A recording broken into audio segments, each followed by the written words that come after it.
నమస్తే, నేను Shalini. Welcome to special debate. ప్రభుత్వానికి వ్యతిరేకంగా ఇరాన్లో 2 వారాల కిందట ప్రారంభమైన నిరసనలు హింసాత్మకంగా మారాయి. రాజధాని టెహ్రాన్ సహా పలు నగరాల్లో ఆందోళనకారులు వీధుల్లోకి వచ్చి నిరసనలకు దిగుతున్నారు. వారిని నియంత్రించే సందర్భంలో పలు చోట్ల జరిగిన హింసాత్మక ఘటనల్లో ఇప్పటిదాకా 72 మంది మరణించారు. వీరిలో పిల్లలు, భద్రతా సిబ్బంది ఉన్నారు. 2300 మందికి పైగా ఆందోళనకారులని పోలీసులు అదుపులోకి తీసుకున్నారు. కొన్ని రోజులుగా జరుగుతున్న నిరసనలు హింసాత్మకంగా మారాయి.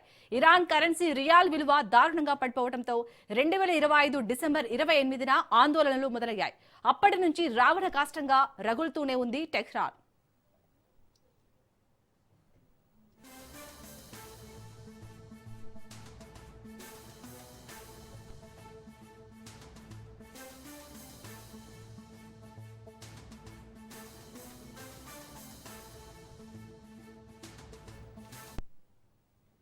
ఇరానీల ఆందోళనకు అమెరికా మద్దతుగా నిలుస్తోంది. ఇరాన్లోని ధైర్యవంతులైన ప్రజలకు అమెరికా మద్దతిస్తుంది అని ఆ దేశ విదేశాంగ శాఖ మంత్రి మార్కో రూబియో ఎక్స్ లో పేర్కొన్నారు. ట్రంప్ తో ఆటలాడొద్దు, ఆయన ఎప్పుడైనా ఏదైనా చెబితే ఏదో ఒకటి చేస్తారన్నారు మార్కో రూబియో. అయితే Iran supreme leader Ali Khamenei America హెచ్చరికలను లెక్క చేయడం లేదు. నిరసనలను అణచివేసేందుకు మరిన్ని కట్టుదిట్టమైన చర్యలు చేపడతామని స్పష్టం చేశారు. తాజా పరిణామాల వేళ ఇరాన్ పార్లమెంటు సమావేశమైంది. ప్రస్తుతం దేశంలో నెలకొన్న పరిస్థితులపై చట్టసభ సభ్యులు చర్చించారు. ఈ క్రమంలోనే Iran parliament speaker America, Israel కి హెచ్చరికలు జారీ చేశారు. సభలో పలువురు సభ్యులు అమెరికాకు వ్యతిరేకంగా తమ సుప్రీం లీడర్ ఖమేనీకి అనుకూలంగా నినాదాలు చేశారు.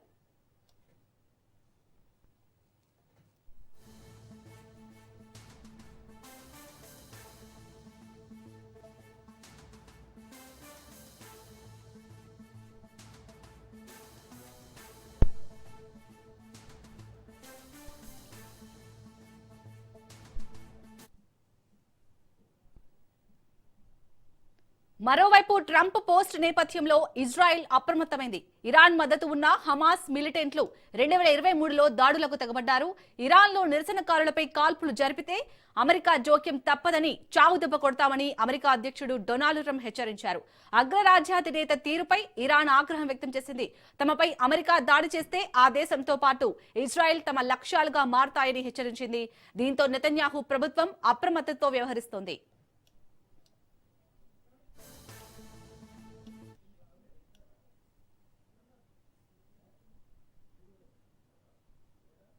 రైట్, ఇక ఇరాన్ లో జరుగుతున్న ప్రస్తుత పరిస్థితులకు సంబంధించి పూర్తిగా డిస్కస్ చేద్దాం. మనతో పాటు బండారు రామ్మోహన్ రావు గారు ఉన్నారు, విశ్లేషకులు జూమ్ లైవ్ లో అందుబాటులో. నమస్తే అండి రామ్మోహన్ రావు గారు. నమస్తే సార్. 14 రోజులు అవుతుంది దాదాపు ఇరాన్ లోనైతే మొత్తం ఒక రావణ కాష్టాన్ని తలపిస్తుంది. అసలు ఇరాన్ లో ప్రజలు వీధుల్లోకి రావడానికి కారణం ఏంటి సార్? అంటే ఆర్థిక సంక్షోభమా, లేకపోతే మత ఛాందసవాదమా? శాలిని గారు, మీకు రాజ్ న్యూస్ ప్రేక్షకులకు నమస్కారం. ప్రపంచవ్యాప్తంగా ఒక రకంగా ప్రపంచం భగ్గుమంటున్నట్టున్నాయి. ప్రపంచవ్యాప్తంగా 2-3 దేశాల మధ్య యుద్ధాలు జరుగుతున్నాయి. ఒక యుద్ధం ఆగిపోయింది, ఒక యుద్ధం 4 ఏళ్ళుగా నడుస్తుంది. మనకు ఉక్రెయిన్ రష్యా యుద్ధం నడుస్తుంది. అంతర్ యుద్ధాలు కూడా మొదలైంది. శ్రీలంకలో మొదలవుతే తర్వాత బంగ్లాదేశ్, అంతకుముందు మనకు నేపాల్, అట్లాగే వాళ్ళ ఇరాన్ లో కూడా అంతర్ యుద్ధం జరుగుతుంది. దాంతో పాటు అంతర్జాతీయంగా వెనిజులాను ఆక్రమించుకున్న కాడి నుంచి మొదలు పెడితే వెనిజులా పాలకులను అరెస్ట్ చేసి అమెరికాలో ముదురును అట్లాగే ఆయన భార్యను తీసుకుపోయిన సందర్భం చూసాం. ఫిలిప్పీన్స్, ఇతర దేశాలకు కూడా హెచ్చరిక చేస్తుంది ట్రంప్ ప్రభుత్వం. అంటే ఒక రకంగా చెప్పాలంటే అమెరికా పెద్దన్న పాత్ర, ప్రపంచ పోలీస్ పాత్ర వహిస్తూ అన్నింటినీ చిన్నాభిన్నం చేస్తూ ఇవాళ ఇరాన్ లో ప్రజలకు, అంటే తిరుగుబడుతున్న ప్రజలకు మద్దతిస్తున్నది. అయాతుల్లా ఖమేనీ అధ్యక్షుడిగా ఉన్నారు. ఆయన మీద తిరుగుబాటును ప్రోత్సహిస్తుంది, మరింత ఊతమిస్తుంది కూడా. అంటే ఒక రకంగా చెప్పాలంటే ఇవాళ చిన్న దేశాలు అయితే ఆక్రమించుకోవడం, లేకపోతే వాళ్ళ దేశాలు ప్రభుత్వాలు మార్చడం, పెద్ద దేశాలైతే సుంకాల యుద్ధం విధిస్తుంది. చూస్తున్నాం మనం మొత్తం ప్రపంచవ్యాప్తంగా అమెరికా చేస్తున్న దుశ్చర్యను రష్యా, చైనా మనలాంటి దేశం కూడా ఖండిస్తున్నా కూడా చేయాల్సిన పని వాళ్ళు చేస్తున్నారు, దుర్మార్గంగా ప్రవర్తిస్తున్నారు. ఇది నేపథ్యం. ఇవాళ మీరు అన్న ప్రశ్నకు, ఇరాన్ లో ఆర్థిక సంక్షోభం పెద్ద ఎత్తున నెలకొంది. గతంలో కూడా మనకు అంతర్యుద్ధం వచ్చిన సందర్భాల్లో ముఖ్యంగా బయట దేశాల మద్దతు ఎప్పుడు ఉంటుంది అంటే ఆ దేశంలో అగ్గి రాజుకుంటూనే మిగతా వాళ్ళు ప్రేరేపిస్తారు. అంటే అగ్నిలో ఆజ్యం పోసినట్టు అమెరికా లాంటి దేశం దానిలో భాగం పంచుకుంటారు. అన్నింటిలో అమెరికా పాత్ర లేకపోవచ్చు. ఉదాహరణకు శ్రీలంకలో ఉందనుకోండి, చైనా పాత్ర ఎక్కువ. చైనా తన ఆధిపత్యంలోకి శ్రీలంక తీసుకురావాలంటే పోర్టులతో సహా స్వాధీనం చేసుకొని అక్కడ ఎట్లా చేసిందో బంగ్లాదేశ్, చైనా, నేపాల్లో చైనా మన బంగ్లాదేశ్ అట్లానే శ్రీలంక, నేపాల్లో చైనా పాత్ర ఎక్కువ ఉంటే ఇటు పక్కన మధ్యప్రాచ్య దేశాలు అమెరికా పాత్ర ఎక్కువ లేదు. సోవియట్ రష్యా 4 ఏళ్లుగా మన ఉక్రెయిన్ తో యుద్ధంలో మునిగిపోయి అక్కడనే మల్లగులాలు పడుతుంది. రష్యానేమో ఇటు పక్కన ఇండియా, చైనాతో స్నేహం చేస్తూనే అటుపక్క వాళ్ళ యుద్ధంలో వాళ్ళు మునిగిపోయారు. ఈ దేశంలో అమెరికాకు సందు దొరికింది ఏంటంటే మధ్యప్రాచ్య దేశాల్లో ఇష్టమున్నంత రకంగా ప్రవర్తిస్తూ అంతర్యుద్ధాలను ప్రోత్సహిస్తుంది. చూసినాం కదా. ఇప్పుడు ఈ దేశంలో రియాల్ విలువ అక్కడ అమెరికాలో ముఖ్యంగా ఏంటంటే అమెరికా వాడుకుంటుంది ఏంటంటే ఇరాన్ లో రియాల్ విలువ పడిపోయి డాలర్ తో పోల్చుకుంటే ఇప్పుడు మన 90 రూపాయలు అంటేనే మనం గగ్గులు పెడుతున్నాం కదా. అక్కడ లక్షల్లో రియాలు తీసుకెళ్లి సంచుల సామాన్ తెచ్చుకుంటున్నారు, చూస్తున్నాం మనం. అందుకని ఇక్కడ సమస్య ఏంటంటే అక్కడ అంతర్యుద్ధానికి ప్రధాన కారణం అక్కడి ఆర్థిక స్థితిగతులు మందగించడం, డాలర్ తో పోల్చుకుంటే పెద్ద ఎత్తున రియాల్ విలువ పడిపోవడం. అట్లాగే వాళ్లకు ఎప్పుడైనా సరే పిల్లైనా గదిలో పెడితే తిరగబడుతుంది అన్నట్టు అక్కడ ప్రజాస్వామ్యం లేకుండా ఎట్లా నియంత అయతుల్లా ఖొమైనీ నియంత ప్రభుత్వంలో గతంలో మనం చూసాం కదా. మన హమాస్ కు మద్దతు ఇస్తూ ఇజ్రాయెల్ ను దెబ్బకొట్టే ప్రయత్నం చేసింది. ఒకే రోజు 1200 మందిని ఇజ్రాయలీ పౌరులను చంపిన సందర్భం చూస్తే 2002 సంవత్సరాల క్రితం యుద్ధం అట్లాగే మధ్య అయింది కదా. అందుకని హమాస్ ఏమైనా ఇప్పుడు ఇరాన్ మీద జరుగుతున్న ఇరాన్ లో అంతర్యుద్ధానికి మద్దతుగా ఇటు ఇజ్రాయెల్ మీద పడుతుందా అనే భయంతోనే ఇజ్రాయెల్ నెతన్యాహు కూడా జాగ్రత్త పడ్డాడు. హమాస్ను ఎంత చంపినా చావదని, ఎందుకంటే తీవ్రవాద సంస్థ కనుక ఎక్కడో దగ్గర మూలాలు ఉంటాయి, మొలకెత్తే కనుక హమాస్ మీద ఎట్లా చర్య తీసుకోవాలని ఇజ్రాయెల్ జాగ్రత్త పడుతుంటే ఇరాన్ లో మాత్రం అంతర్యుద్ధాన్ని పూర్తిగా అమెరికా తనదైన నీతులు మలుచుకుంటుంది. అమెరికాలు మన ఇరాన్ లో ప్రభుత్వం మీద తిరగబడుతున్న పౌరులను ధైర్యవంతులు, సాహసవంతులుగా పేర్కొంటూ వాళ్లకు బహిరంగంగా మద్దతు ఇస్తున్నారు, చూస్తున్నాం. ఆ మద్దతును వీళ్ళు ఎండగడుతూనే ఇరాన్ పాలకులు పెద్ద ఎత్తున బయట ఉన్న మన దేశ మాజీ రాజు కుమారుడు యువరాజు ఆయనకు మద్దతు ఇస్తున్న అమెరికా చర్యలను ఖండిస్తున్నా కూడా అక్కడ వార్తలు మనకి ఇంకా తెలియడం లేదు. ఇప్పటికే 1700 మంది పౌరులు చనిపోయారు, చాలా మంది గాయాల పాలయ్యారు. అందులో సైనికులు ఉన్నారు, పిల్లలు ఉన్నారు, పెద్దలు ఉన్నారు. ఇప్పుడు బయట దేశాల్లో ఉన్న ఎవరైతే యువరాజు మనకు ఇరాన్ యువరాజు ఉన్నాడో ఆయన మద్దతుతోనే ఈ అంతర్గత కలవరం నడుస్తుందని చెప్పి అమెరికా కూడా ఆ యువరాజుకు మద్దతు ఇస్తూ అమెరికాలో ఆయన ప్రభుత్వాన్ని తిష్టవేసేటట్టు చేసి ప్రయత్నం చేస్తుంది. ఇందులో గతంలో ఒకసారి వెనక్కి వెళ్తే ఇరాక్ లో ఏదైతే చేసిందో అట్లాగే అయాతుల్లా ఖొమైనీ కూడా అంటే ఎయిర్ లిఫ్ట్ తీసుకెళ్లి చంపేసే ప్రయత్నం చేస్తుందని నేను అనుకుంటున్నాను. ఎందుకంటే మనకు ఇరాక్ లో చూసాం కదా, గతంలో మన సద్దాం హుస్సేన్ పెద్ద ఎత్తున తిరుగుబాటు చేసి సద్దాం హుస్సేన్ మీద అణ్వాయుధాలు తయారు చేస్తున్నారు అక్కడ ఉన్నాయని చెప్పి ఇప్పటికి రుజువులు చూపించుకోలేకపోయింది. కానీ సద్దాం హుస్సేన్ 2006లో ఉరి ఆయన చూసాం మనం. అట్లానే అయాతుల్లా ఖొమైనీ మీద కూడా అంతర్గతంగా కేసులు మోపి అదే దేశంలో ఉరిదీసే పరిస్థితి తీసుకొస్తారు. ఎందుకంటే ఈ ముస్లిం ఛాందసవాద కంట్రీస్ లో ఇటైతే ఇటు అటైతే అటు ఉంటుంది కనుక యువరాజును అక్కడిని డంప్ చేసి యువరాజు పాలన తీసుకొచ్చి అక్కడి నుంచి ఇరాన్ అధ్యక్షుడిగా ఉన్న అయాతుల్లా ఖొమైనీ చంపే ప్రయత్నం చేస్తుంది. అంతర్జాతీయ సమాజం గొడవ పెడుతుంది. గతంలో కమ్యూనిస్టు పార్టీలు కూడా ఇరాక్ విషయంలో సద్దాం హుస్సేన్ మద్దతు ఇచ్చినాయి. ప్రజాస్వామ్య ప్రభుత్వం నెలకొల్పిండు, పెట్టుబడిదారులకు వ్యతిరేకంగా ఉన్నాడు ఆయన అని చెప్పి అమెరికా తనదైన రీతిలో ఆయన చంపేసింది. ఇప్పుడు అయాతుల్లా ఖొమైనీ కూడా మన సద్దాం హుస్సేన్ పట్టిన గతే పడుతుందని ఒక మాట్లాడుతున్నారు. ఏం జరుగుతుందో చూద్దాం. కానీ అమెరికా మాత్రం దుర్మార్గంగా ప్రపంచ పోలీసుగా వ్యవహరిస్తూ అన్ని దేశాల మీద దాడులకు పూనుకుంటుంది, లేకపోతే ఆర్థిక దాడులకు పూనుకుంటుంది. ఇది సరైనది కాదని ప్రపంచం అంతా గగ్గోలు పెడుతున్నా కూడా వీళ్ళు చేస్తున్న పని అమెరికా బుద్ధి మారడం లేదని ఆవేదన. రామ్మోహన్ రావు గారు, మీరు ఇందాక అంటే ఈ ఆందోళనకి అందరికీ కారణం అటు ధరల పెరుగుదల అలాగే కరెన్సీ పతనం మాత్రమే అయితే మరి అక్కడ ఎందుకు డెత్ టు డిక్టేటర్స్ అలాగే ముల్లోస్ గో బ్యాక్ స్లోగన్స్ ఎందుకు వినిపిస్తున్నాయి ఆ నిరసనకారుల్లో? ఇప్పుడు కూడా మా శాలిని పాలకులకు వ్యతిరేకంగా ఉద్యమాలలో కారణం ఒకటి ఉంటే దాని ప్రతీకార చర్య ఇంకో రకం ఉంటుంది. అంటే వాళ్ళ మీద ఆరోపణలు చేస్తుంటారు, ప్రభుత్వాన్ని పడదీసే రాజద్రోహం చేస్తున్నారని చంపేస్తున్నారు. చూస్తున్నాం కదా మనం. ఇట్లాగే కాల్పులకు తెగబడితే మేము ప్రత్యక్షంగా జోక్యం చేసుకోవాల్సి వస్తే అమెరికా హెచ్చరించింది. అందుకనే అమెరికా విదేశాంగ మంత్రి మార్క్ రూబెల్ ఏమన్నాడు, ట్రంప్ ఏదైనా చెబితే ఏదైనా చేస్తాడు, చెప్పింది చేయడన్నట్టు. దాన్ని బట్టి ఆ మాటలు అంతరార్థం గ్రహించాలి మనం. ట్రంప్ ఏదైనా చెప్తే అదే చేస్తారంటే వేరు, చెప్పిందే చేస్తారంటే వేరు. కానీ చెప్తే ఏదైనా చేస్తాడు అంటే అవసరమైతే మేము దాడిలోకి పూనుకుంటామని చెప్పకనే చెప్పడం జరిగింది. అంటే తిట్టను పోరా అన్నట్టు తిట్టకుండానే తిట్టినట్టు చేసినట్టు ఇవాళ ఇరాన్ మీద ప్రత్యక్ష జోక్యానికి మేము సిద్ధంగా ఉన్నామనే మాటను చెప్పకనే చెప్పారు మార్క్ రూబెల్. అది మాకు హెచ్చరికగా చూసుకోవాలి. కానీ అయతుల్లా ఖొమైనీ అంతకంటే తీవ్రంగా మీరేం చేసుకుంటారు చేసుకోండి, మా పని మేము చేస్తామంటున్నారు. ఇవాళ విద్యాలయాలు మొత్తం బంద్ అయినాయి. వారం 10 రోజులుగా ఆన్లైన్ తరగతులు నడుస్తున్నాయి. అక్కడ విద్యాలయాల విషయంలో అంత గందరగోళంగా ఉంది. అంతేందుకు మార్కెట్కి వెళ్తే మళ్ళీ తిరిగి వస్తామా లేదా, అసలు మార్కెట్కి వెళ్తే అసలు మన దగ్గర ఉన్న డబ్బులు చెత్త మన చిత్తుకాదాలాగా పనికి రాకుండా ఉన్నది కదా, ఇవ్వాల్సిన బాధ ఆవేదన ఇరాన్ పౌరుల వ్యక్తమవుతుంది. దీనికి అంతటికీ కారణం ఆర్థిక మందగమనానికి, ఆర్థిక చిన్నాభిన్నానికి, ఆర్థిక సంక్షోభానికి ఇవాళ ఈ అయతుల్లా ఖొమైనీ కారణమని కొందరు విద్యార్థులు, ఇది జంజీ ఉద్యమం కాదు, ఇది మామూలుగా అన్ని వర్గాల వారు ఉన్నారు. జనరల్ చూసుకుంటే మీరు నేపాల్ కానీ, బంగ్లాదేశ్ కానీ, అట్లాగే మిగతా దేశాల్లో జంజీ ఉద్యమం నడుస్తుంటే ఇక్కడ అన్ని వయసుల వాళ్ళు ఉన్నారు, ఒక జంజీ లేరు. ఇక్కడ ఏంటంటే ఛాందస్వాద దేశం కనుక కింది నుంచి పైదాకా అయితే వ్యతిరేకిస్తారు, లేకుంటే సమర్థిస్తారు, రెండిట్లలో సమానంగా ఉంటారు. కనుక అయతుల్లా ఖొమైనీ పాలనకు ముప్పు వచ్చిందని ఇప్పుడు ప్రభుత్వం ఏం చేస్తుందంటే ఓన్లీ ఆర్థిక సంక్షోభంతోనే రాలేదు ఇది. దానికి నేను చెప్పాను కదా, అగ్నికి ఆజ్యం పోసినట్టు అమెరికా పైనుంచి మద్దతు ఇస్తూ పౌరులను ప్రోత్సహిస్తున్నది. వరకు చెప్పాలంటే అమెరికా మద్దతు ఉందని కూడా పౌరులు తెచ్చిపోతున్నారు. దీంతో అయతుల్లా ఖొమైనీని ప్రభుత్వం పడిపోవాలి, రాజీనామా చేయండి, లేకుంటే బయట దేశానికి వెళ్ళిపోయింది, ఇక్కడ ఉండకండి అని స్లోగన్స్ వినిపిస్తున్నాయి. రకరకాల అంటే అక్కడ సున్నీ షియా లెక్కను చూసుకుంటే ఇరాక్ లో సున్నీలు ఎక్కువ, ఇక్కడ షియాలు ఎక్కువ, ఇట్లా అవన్నీ చూసుకుంటే పోలిక ఇరాన్ ఇరాక్ దేశాల మధ్యన పోలిక సారూప్యం ఎక్కువ ఉంది. కనుక సద్దాం హుస్సేన్ కు పట్టిన గతే మీకు పడుతుంది అని పరోక్షంగానే ఇవాళ అమెరికా హెచ్చరిస్తుంది. మా దేశ అంతరంగ వ్యవహారంలో మీ జోక్యం ఏమిటరా అని చెప్పి అయతుల్లా ఖొమైనీ వ్యతిరేకిస్తున్నారు. హమాస్ కు మద్దతు ఇచ్చి మీరు తప్పు చేశారు అని చెప్పి ఇరాన్ ను గతంలో అల్లకల్లోలం చేసింది. చూసినా బాంబర్లను పెట్టేసి కింది దాకా, అంటే బంకర్ల మీద కూడా బాంబులు వేసిన సందర్భాలునే. కానీ ఇరాన్ రక్షణ చర్య చాలా పెద్దది కనుక అంత బాంబర్లు చేసినా అసలైన ఆయుధాలు కోల్పోలేదు. అట్లాగే ఉన్నాను కూడా మనం చెప్పింది కదా. ఇజ్రాయెల్ హమాస్ యుద్ధంలో హమాస్ కు మద్దతు చేస్తున్న ఇరాన్ మీద గతంలో చర్య తీసుకున్నా.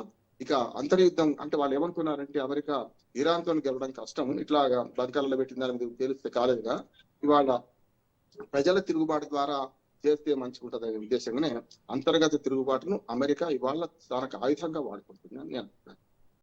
సరే, ఇప్పుడు ట్రంప్ చేసిన కామెంట్లు అసలు మానవ హక్కుల కోసమా లేకపోతే తన ఓన్ ప్రయోజనాల కోసమా? ఎందుకంటే ట్రంప్ గురించి అందరికీ తెలిసిందే, ఎప్పుడు కూడా తన వ్యక్తిగత ప్రయోజనాల కోసమే ఆలోచిస్తాడంటారు. సో మరి ఇప్పుడు ట్రంప్ చేసిన కామెంట్స్ ని ఏ విధంగా చూడాలి? ఒక వ్యాపారవేత్త, రాజకీయ నాయకుడు అయితే ఆర్థికంగా కొంత మిగతా వారికి నష్టం జరుగుతుందని మనం అందరం పెద్ద ఎత్తున యుద్ధాలు ప్రోత్సహిస్తూ, శాంతి కలవరిస్తూ పలవరిస్తూ ఇవాళ నేను శాంతి కామకుడు అంటున్నాడు. అధ్యక్షుని బారిన ఎత్తుకుపోతున్నాడు, చూస్తున్నాం మనం. అంటే ఇవాళ చెప్పేది ఒకటి, చేసేది ఒకటి. నెంబర్ 1. రెండోది ఏంటంటే అంతర్గతంగా చాలా సంక్షోభం ఎదుర్కొంటున్నారు. మన ట్రంప్ ఇవాళ బయటకు బలంగా కనిపిస్తున్నా కూడా దాదాపు 50 లక్షల మంది పౌరులు తిరగబడి 2500 సభల్లో ట్రంప్ రారాజు కాదు, మాకు రాజు లేడు, రాజకీయం లేదు అని చెప్పి బహిరంగంగా చేస్తుంటే వాళ్ళని కమ్యూనిస్టులు అన్నారు, లేకుంటే రకరకాల అవమానిస్తున్నాడు. తన పౌరులనే తాను చంపుకునే ప్రయత్నం చేస్తున్నాడు ఒకటి. రెండోది కూడా ఏంటంటే తన వ్యతిరేకులను పూర్తిగా చేద్దాం అనుకుంటే మనం చూసాం కదా, మనకు మందాన్ని ఉదాహరణ. అంటే ఒక ముస్లిము మా నగరానికి మేయర్ అవుతాడా అనే దాని మీద స్వయంగా వ్యతిరేక ప్రచారం చేశాడు. న్యూయార్క్ నగరానికి పెద్ద నగరానికి మేయర్ గా పోటీ చేస్తున్న మందానికి వ్యతిరేకంగా డెమోక్రాటిక్ పార్టీ అభ్యర్థి వ్యతిరేకంగా రిపబ్లికన్ పార్టీ తరఫున స్వయంగా అధ్యక్షుడు దిగా చూస్తుంటాం కదా మనం. మన తెలుగు రాష్ట్రాల్లో కదా స్థానిక ప్రభుత్వాల ఎన్నికల్లో ముఖ్యమంత్రులే డైరెక్ట్ ప్రచారం దిగినట్టు అక్కడ అమెరికా అధ్యక్షుడే స్వయంగా న్యూయార్క్ నగరం మేయర్ ని ఎవరు నిర్ణయించుకుంటారనే దాని మీద మందాన్ని పెద్ద ఎత్తున వ్యతిరేకిస్తూ ఆయన కమ్యూనిస్ట్ అని, ఆయన ప్రజాద్రోహి అని చెప్పి విమర్శించి ప్రచారంలో పాల్గొన్నారు. ఏమైంది, చివరికి ఓడిపోవాల్సి వచ్చింది. అంటే ట్రంప్ అక్కడ దెబ్బతిన్నాడు. కనుక దేశంలో ఇంట్లో ఈగల మూత, బయట పల్లకి మూత కదా. బయటనేమో పల్లకి డప్పుల చప్పుడు చేస్తున్నాడు, చావు డప్పు మోగిస్తున్నాడు. ఇంట్లో కూడా ఆయనకు చావు డప్పు మోగుతుంది అంటున్నాడు. కానీ అమెరికా ప్రజల దురదృష్టం ఏంటంటే ఒకసారి అనుభవానికి వచ్చినాక కూడా తత్వం బోధపడలేదు వాళ్ళకి అంటున్నాడు. అది నేను అమెరికా ప్రజలను కూడా నిందిస్తున్నాను. 17 జనవరి 20 నుంచి 21 జనవరి 20 వరకు ఆయన పాలన చూసిన తర్వాత మరి మొన్న 24లో అట్లా ఆయన 25లో ఎట్లా అనుకున్నారు? 24 నవంబర్లో జరిగిన ఎన్నికలు ఒకసారి 4 ఏళ్ళ పాలన చూసిండు. ఆయనది దుర్మార్గంగా ప్రజల్లో పలచనైండు, ప్రపంచవ్యాప్తంగా పలచనైండు, ప్రపంచవ్యాప్తంగా అనేక యుద్ధాలకు లేకుంటే మన అరాచకానికి కారణమైండు, దేశంలో కూడా విధ్వంసం సృష్టించింది. అటువంటి వాడిని రెండోసారి ఎన్నుకోవడం తప్పు కదా. అదన్న చేసుకున్నంత అమెరికా ప్రజలు ఇప్పుడు అంటే లాభం లేదు. సుంకాల యుద్ధంలో వాళ్ళే బాధపడుతున్నారు.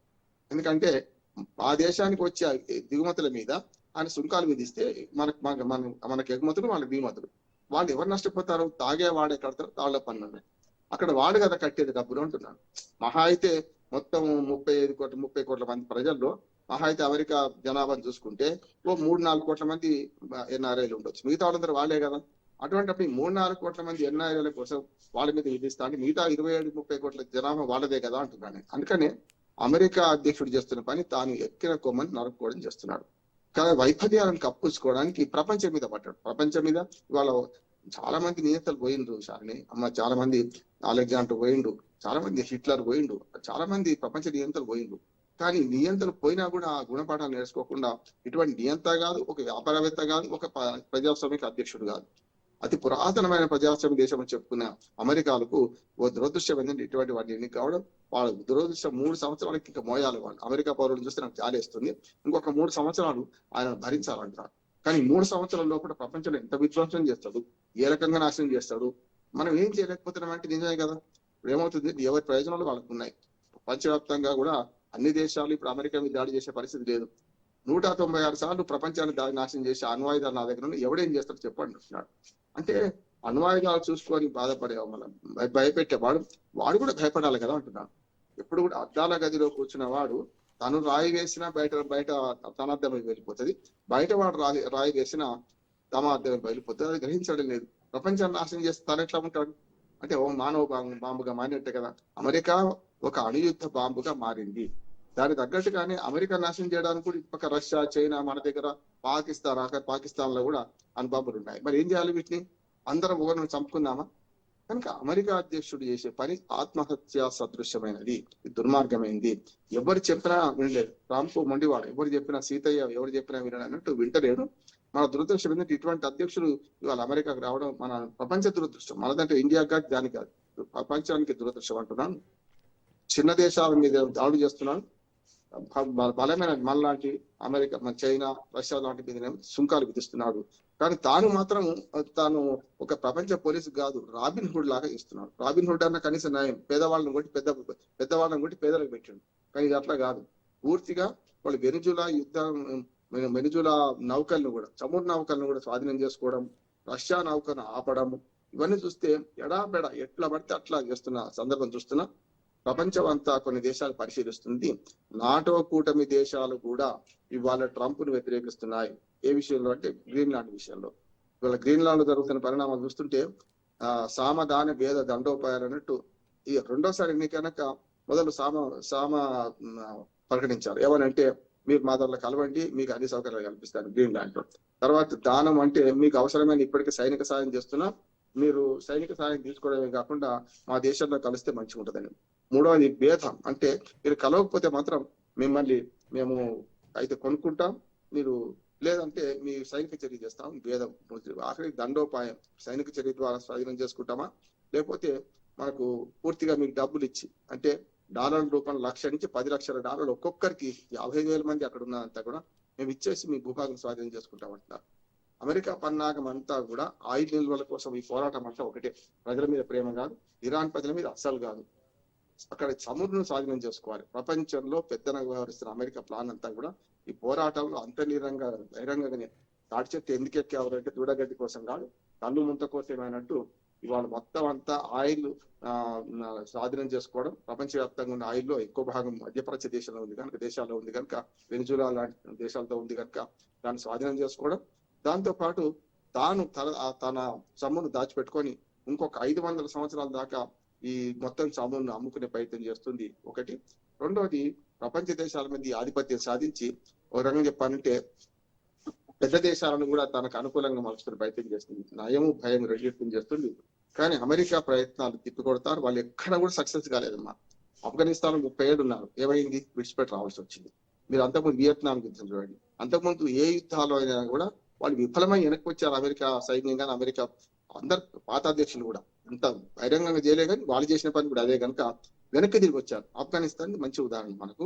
కనుక సమస్య లేదు, వాళ్ళు వెనుజులాని ఏం చేయలేరు, వాళ్ళు చిన్న దేశాలు పెద్ద దేశాలు ఏం చేయలేరు, వాళ్ళే ఆర్థికంగా నష్టపోతారు. ప్రజలు కూడా అదే అడుగుతున్నారు, మా ట్యాక్స్ పేయర్స్ మనీ, మా పన్నుల డబ్బులతో మీరు యుద్ధాలు చేస్తారా, మా పన్నుల డబ్బులతో మీరు ప్రపంచాన్ని అల్లకల్లోలు చేస్తూ మా భవిష్యత్తు నాశనం చేస్తున్నారని ప్రజలు తిరగబడుతున్నారు. అదే యువత అడుగుతుంది, అమెరికా యువత అడుగుతుంది, మా పన్నుల డబ్బుల్ని మీరు అనవసరంగా అణ్వాయుధాల మీద మన ఇతర దేశాల మీద దాళ్ళ మీద పెడుతున్నారు, కరెక్ట్ కాదంటున్నది. అయినా బుద్ధి రావడం లేదు. కానీ ఏం జరుగుతుందో చూడాలి. కానీ 3 ఏళ్ల లోప ఇంకా పూర్తి స్థాయిలో ప్రపంచాన్ని అల్లకల్లోలం చేసే అమెరికా అధ్యక్షుడు పిచ్చివాడు కావడం, ఒక దుర్మార్గుడు కావడం మనందరికీ దురదృష్టం. యా సార్, ఇప్పుడైతే చాలా ఉద్రిక్త పరిస్థితులు నెలకొన్నాయి. ఒకవేళ అమెరికా కనుక రంగంలోకి దిగితే ఇరాన్ లో పరిస్థితి సిరియా అలాగే లిబియా తరహాలో మారే ప్రమాదం ఉందా? అలాగే ట్రంప్ వ్యాఖ్యలు ఇరాన్ లోని నిరసనలకు ఇంకా మరింత బలం చేకూర్చాయి అనుకోవచ్చా? ఖచ్చితంగా మీరు అన్న ఆ 3 దేశాలు ఏవైతే సిరియా లిబియా లాగానే ఈ దేశాన్ని కూడా నాశనం చేసే ప్రయత్నం చేస్తున్నది. అందుకని చెప్పాను, సద్దాం హుస్సేన్ ఉదాహరణ తీసుకుంటే అయాతుల్లా ఖమేనీ ఏ పొక్కలో దాక్కున్నా, ఏ కలుగులో దాక్కున్నా బయటకు తీస్తామని అన్నారు. అంతకుముందు మనకు హమాస్ ఇజ్రాయెల్ యుద్ధంలో హమాస్ కు మద్దతు ఇస్తుందని చెప్పి ఇరాన్ మీద దాడులు చేయడం చూశాం కదా మనం. ఇరాన్ మీద దాడులు చేసే క్రమంలోనే ఆయన కలుగులోకి వెళ్ళిపోయాడు, ఎక్కడున్నాడో తెలియదు అన్నారు. ఇది అయాతుల్లా ఖమేనీ. ఇంకొక మాట కూడా అన్నారు, అయాతుల్లా ఖమేనీ చనిపోయింది, అప్పుడు అయిపోయింది. ఇంకొక ఖమేనీ రూపంలో, ముఖ్యంగా వామపక్ష ఉద్యమాలు ఏవైందంటే ఎవరైనా చనిపోతే అదే పేరుతో ఇంకొకరు బయటకు వస్తారు. అట్లానే అయాతుల్లా ఖమేనీ చరిత్ర అయిపోయింది, చంపేశాం, ఇక్కడ కలువులో దాక్కున్నా ఇప్పుడు లేడు అన్నారు. కానీ అయాతుల్లా ఖమేనీ ఉన్నాడు కదా, ఆయన మీద యుద్ధం జరుగుతుంది కదా. కనుక అమెరికా చర్యలు ఎట్లా ఉన్నాయంటే బయట నుంచి మద్దతు కాబట్టి ఇప్పుడు డైరెక్ట్ గా మేము సైనిక చర్య తీసుకుంటామనే దగ్గరికి పోతుంది. ప్రజల తిరుగుబాటు ద్వారా ఇది సాధిద్దాం అనుకుంటుంది. ఎప్పుడైనా అంతర్యుద్ధం వస్తే చాలా ఈజీ, బయట నుంచి ఎంత చేసిన పౌరుల మద్దతు ఉన్నంత కాలం ఏదైనా ప్రభుత్వాన్ని పడగొట్టడం కష్టం. కనుక ఇప్పుడు ప్రభుత్వాన్ని పడగొట్టి అయాతుల్లా ఖమేనీ బదులు ఆయన స్థానంలో మాజీ రాజు కొడుకు యువరాజు ఎవరైతున్నాడో బయట దేశాలు ఆయన తీసుకొచ్చి అక్కడ పాలకునిగా ప్రతిష్ఠించి తమకు అనుకూలమైన పరిపాలన తెచ్చుకునే ప్రయత్నం చేస్తున్నారు. ఇప్పుడు అంతా మతపరంగా కూడా మా దేశానికి అయాతుల్లా ఖమేనీకి వ్యతిరేకంగా మాట్లాడే వాళ్ళందరూ దైవ ద్రోహులు, దేవుని ద్రోహులు అని చెప్పి మన ఖమేనీకి సంబంధించిన మద్దతులు ప్రకటిస్తున్నారు. ఏదైనా సరే అమెరికా వ్యూహాత్మకంగా అంతర్యుద్ధాన్ని ప్రేరేపించింది, ప్రోత్సహించింది, వాళ్ళకి ఇప్పుడు బహిరంగంగా మద్దతు ఇస్తున్నది. ఒకవేళ నిరసనలు బాగా పెరిగి చేస్తే అవసరమైతే సైనిక దాడికి కూడా పూనుకునే అవకాశం ఉంది. ఐక్యరాజ్య సమితి లాంటి ఏం చేయలేకపోతుంది, భద్రతా మండలి అంతకంటే ఏం చేయలేకపోతుంది. అందుకని ఏమంటున్నాను కదా, వెనిజులా మీద దాడి చేసి చైనాకు తెలుసు, ఇటు పక్కన రష్యాకు తెలుసు, కానీ ఎవరి ప్రయోజనాలు వాళ్ళకున్నాయి. ఇప్పుడు నా ఉద్దేశం నేను మిగతా దేశాలను నిందించడం కాదు, కానీ అమెరికా చేస్తున్న చర్యలను పూర్తి స్థాయిలో ఖండించడమే కాకుండా దానికి ఎదురు నిలిచే శక్తి ఏ దేశానికి లేదా అనే ఒక మాట అనిపిస్తుంది. అలాగే సార్, ఇప్పుడు ఇరాన్ లో జరుగుతున్న నిరసనలకు సంబంధించి అందులో ఇజ్రాయెల్ అలాగే అమెరికా హస్తం ఉందని ఇటు ఇరాన్ ఆరోపిస్తుంది. మరి ఇరాన్ ఆరోపించిన వాటిలో నిజం ఎంత అంటారు? తెలుసు, శత్రు మిత్రుడు కదా. ఇరాన్ ఆరోపణలో నిజం ఉన్నది. ఎందుకంటే ఇజ్రాయెల్ అతి శక్తివంతమైన దేశం అయినా సరే దానికి అంతా ఆ శక్తి అంతా అమెరికా వెనుక ఉండే అనిపిస్తున్నది. అట్లాగే హమాస్ ఎంత దుర్మార్గమైన తీవ్రవాద సంస్థే కదా, హమాస్ మనం ఏమో సమర్థిస్తలేదు, కానీ హమాస్ చేసే చర్యలు ఇవన్నీ చూస్తుంటే ఇవాళ ఇరాన్ లో అంతర్యుద్ధానికి ఇజ్రాయెల్ కూడా కారణమవుతుందా, ఇజ్రాయెల్ ఒక రకంగా చేస్తుందా అనే మాట కూడా వస్తుంది. ఎందుకంటే ఒకేసారి డైరెక్ట్ గా అమెరికా పైనుంచి డైరెక్ట్ గా దిగకుండా కొన్ని పనులు చేస్తుంది. కానీ అసలు ఇజ్రాయెల్ భద్రతకే దెబ్బ వచ్చే పరిస్థితి ఉంది కదా అంటున్నాడు. అందుకని నాటో దేశాలు చాలా జాగ్రత్తగా గమనించినాయమ్మా. మేము నాటో దేశాలలో ఇప్పుడు ఒక తీవ్రమైన నిరసన ఏంటంటే మీతో కలిస్తే మాకు కూడా నష్టం అనే మాట వస్తుంది. నాటో దేశాలు చాలా తిరగబడుతున్నాయి. అది ఆయనకి అర్థమైతే లేదు ట్రంప్ కి. ఇరాన్ లో జోక్యం కాదు. ఇప్పుడు గ్రీన్లాండ్ విషయంలోనే నాటో కూటమి దేశాలకు వీళ్లకు ఒప్పందం ఉంది కదా. నాటో కూటమి దేశాలన్నీ కూడా దాదాపు 32 దేశాలు, అవన్నీ కూడా ఒకరి మీద ఏమైనా దాడి జరిగితే మిగతా వాళ్ళందరూ కలిసి దాడి చేయాలని చెప్పి. ఇప్పుడు అమెరికా చేస్తున్న చర్యలు ఏమైతుంది, గ్రీన్లాండ్ నాటో కూటమి దేశమే కనుక దాని మీద ఎట్లా దాడి చేస్తారని, మీరు ఎట్లా తీసుకుంటారని దాని మీద భిన్నాభిప్రాయాలు వ్యక్తమవుతున్నాయి. మనం కాకపోతే బ్రిటన్, ఫ్రాన్స్ ఇవన్నీ కూడా ఇప్పుడు కడుపు తెంచుకుంటే కాళ్ళ మీద పడుతుంది. నాటో కూటమి విఫలమైతే, నాటో కూటమి దేశాలు బలహీనం అయితే మాకే నష్టం కదా అని దాంతో చేస్తున్నాయి.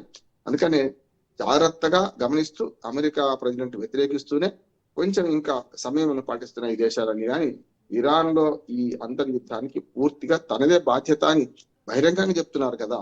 ఇవాళ అంతర్యుద్ధాన్ని ప్రోత్సహిస్తున్న పౌరులకు అందరికీ మా మద్దతు ఉంది, మీరు ఇట్లాగే చంపుకుంటూ పోతే ప్రత్యక్షంగా దాడి చేస్తాం మేమే అని చెప్పి అమెరికా అధ్యక్షుడు డైరెక్ట్ ప్రకటించారు కదా. ఇప్పుడు ఏం దాచుకోలే.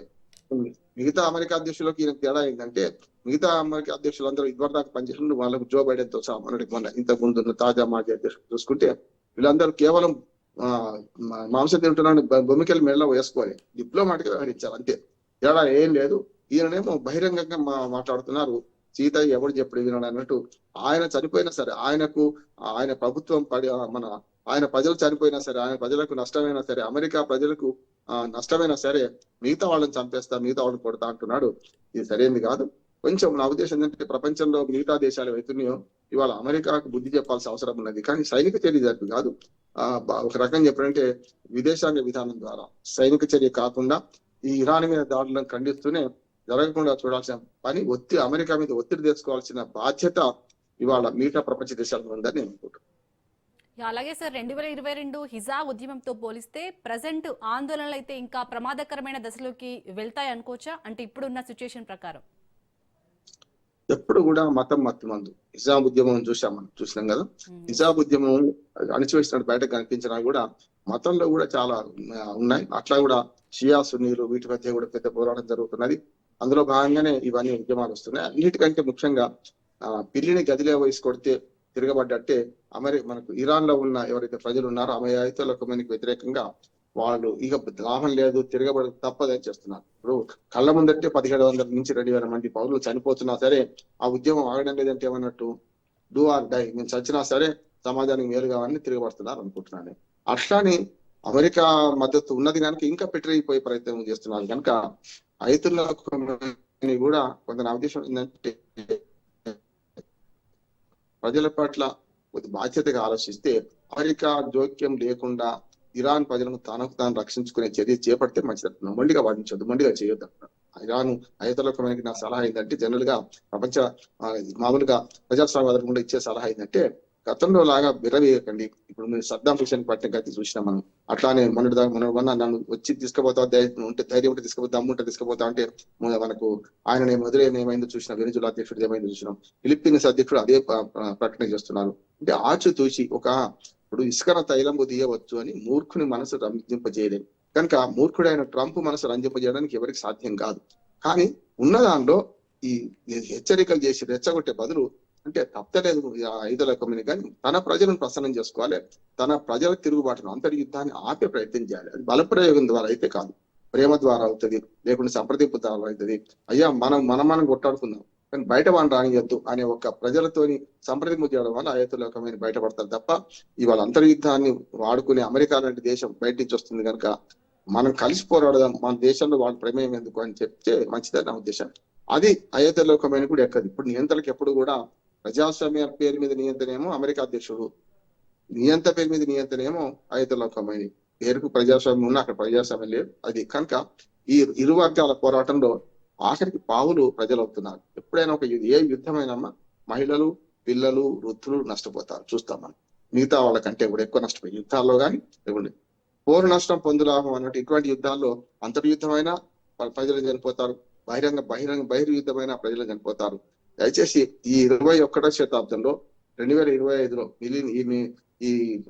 ఈ శతాబ్దంలో భాగం గడిచిపోయింది. మరిన్ని ఇట్లాంటి యుద్ధాలు వస్తే ప్రపంచం నాశనానికే తప్ప ప్రపంచం పనికిరాదు. కానీ ఇవన్నీ ఆలోచించే పాలకులు లేనప్పుడు మనం కూడా శ్రేష్ఠుడికి కొన్నిసార్లు ఊరుకోవాల్సి వస్తుంది. మన దాకా రాకపోతే ఎట్లా చేసుకుందాం అనే ఆలోచన తప్ప ఇంకోటి నాకు జరగలేదు. పక్క దేశం కానీ లేకుంటే దూరమైన దేశం కానీ అక్కడ మంటలు రేగుతుంటే ఇది మనకు కూడా నష్టం అవుతుంది కదా. కానీ చూసి మన భారతదేశం స్పందిస్తుంది. ఇరు దేశాలతో మనకు సక్రమ సంబంధాలు ఉన్నాయి కనుక అమెరికా కానీ ఎంత దుర్మార్గం చేసి అమెరికాతో కానీ ఇరాన్తో కానీ ఇప్పుడు మనం కూడా ఒక సలహా ఇస్తున్నామంటే, ప్రజలు ఆ తిరుగుబాటును అయోధ్యలోకమైన ఒక అంశంగా మార్చుకొని తనకు తాను వాళ్ళ చైతన్యం కుదుర్చుకుంటే మంచిది. అమెరికాకు వేలు పెట్టే అవకాశం ఇవ్వకపోతే మంచిదని అనుకుంటున్నాను. రైట్, థ్యాంక్ యూ అండి బండారు రామ్మోహన్ రావు గారు. సో చూసారు కండి, ఇది వాళ్ళ స్పెషల్ డిబేట్. Keep watching.